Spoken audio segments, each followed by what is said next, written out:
님들 진짜 역사적인 일이 일어났는데 아직도 많은 사람들이 제대로 모르고 있어. 2026년 1월 22일에 코스피가 처음으로 5,000선을 돌파했거든. 근데 이게 단순한 숫자 상승이 아니라 우리 경제에 뭔가 본질적인 변화가 일어났다는 뜻이야. 그게 정확히 뭔지 지금부터 파헤쳐 볼 거니까 꼭 끝까지 봐줘. 좋아요랑 구독, 알림 설정까지 꼭 해놓고 경제학 박쥐가 설명하는 내용 끝까지 봐줘. 진짜 중요한 정보 얻어갈 수 있을 거야. 첫 번째, 이게 얼마나 대단한 건지부터 알아야 해. 코스피 5000이라는 건 1980년을 기준값 100으로 잡았을 때 지금이 그 50배가 됐다는 뜻인 거야. 미친 성장이지? 근데 더 미친 건 이걸 달성한 속도야. 2025년 10월 27일에 4000선을 넘었고 단 3개월 만에 5000을 돌파했어. 역대 기록을 보면 올해 1월부터 지금까지 12거래일 연속 상승이라는 경이로운 기록도 세웠고, 두 번째, 이런 일이 왜 일어났는지가 핵심인데 크게 세 가지가 맞아떨어졌어. 첫 번째가 반도체 슈퍼사이클이야. AI 데이터 센터 수요가 폭발적으로 늘어나면서 삼성전자와 SK하이닉스가 역대급 실적을 냈거든.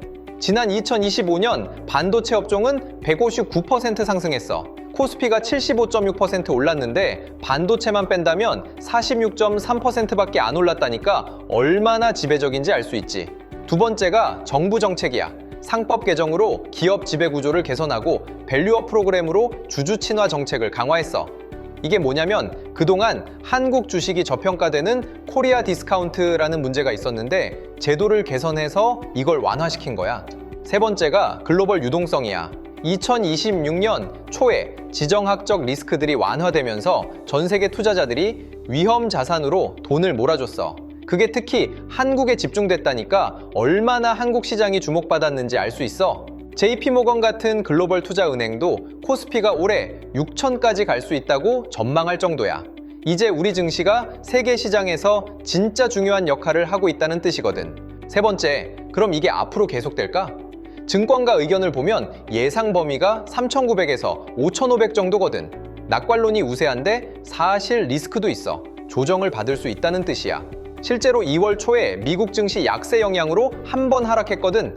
하지만 중요한 건 지금 반도체 업황은 여전히 강하고 기업 실적도 대폭 개선될 거라는 거야.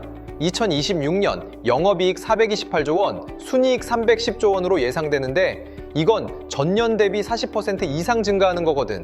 네 번째, 하지만 조심해야 할 점들이 있어. 첫 번째가 쏠림 현상이야.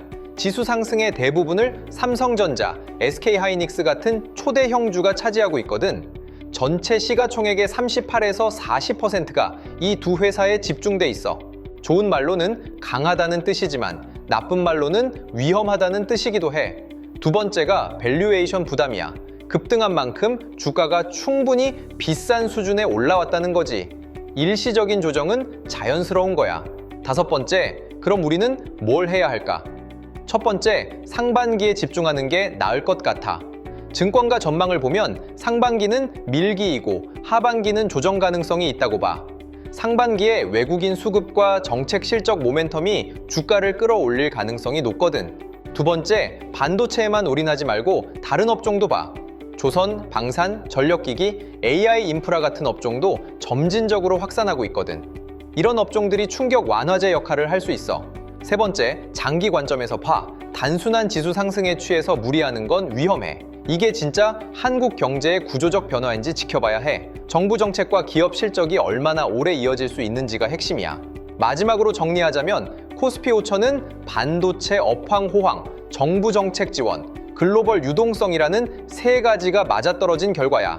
앞으로도 상승세가 계속될 가능성은 크지만 단기 조정과 구조적 불균형을 고려해야 해. 상반기 강세, 하반기 변동성 확대라는 시나리오를 염두에 두고 투자하는 게 현명할 것 같아. 너무 낙관하지도, 너무 비관하지도 말고 균형 잡힌 관점으로 시장을 봐야 한다는 게 결론이야. 오늘 영상이 도움이 됐다면 좋아요, 구독, 알림 설정 꼭 해주고 경제학 박쥐 계속 지켜봐줘. 다음 영상에서 더 좋은 정보로 찾아올게. 그럼 다음 영상에서 보자.